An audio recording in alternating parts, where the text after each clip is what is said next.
So here is a fruit, a mature fruit of a plant called macrocarpa.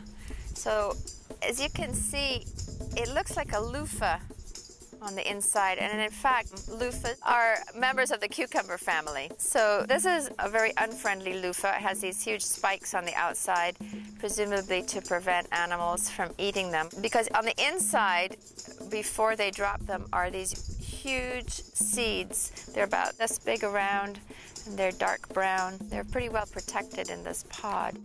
The plant itself has bright green, large leaves, looks like any member of the cucumber family with big palmate leaves, and it spreads itself across the tops of the other plants in the community. Some people seem to think that this is a problem and tend to come and pull it out, but it's not harmful to the rest of the community. And it too, like the Encelia californica, has taken its energy back down into the ground. So for macrocarpa, it creates this large subterranean root where the energy and water are stored. And it's one of the first plants to get going in the springtime because it has these reserves underground.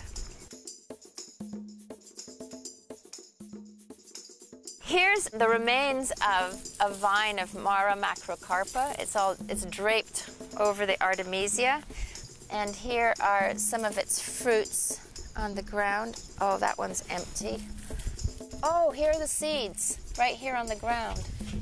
So here you can see there are these beautiful brown seeds, which are protected by that spiky exterior.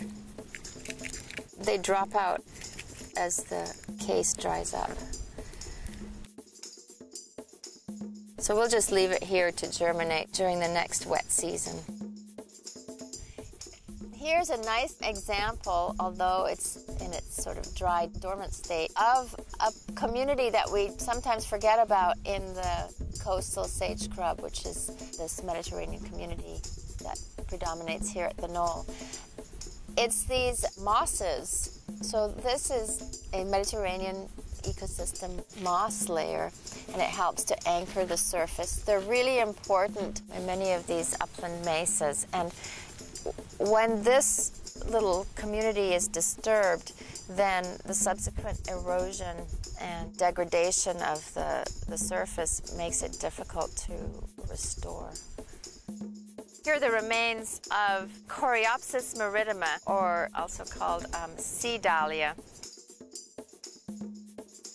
Just behind it is a Torrey pine. Torrey pines presumably were part of this landscape.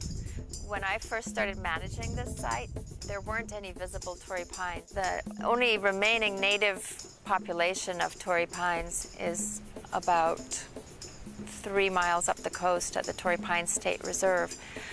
And that was set aside by Ellen Browning Scripps to protect the last stand, because presumably much of the Torrey pine population had been logged from areas like this.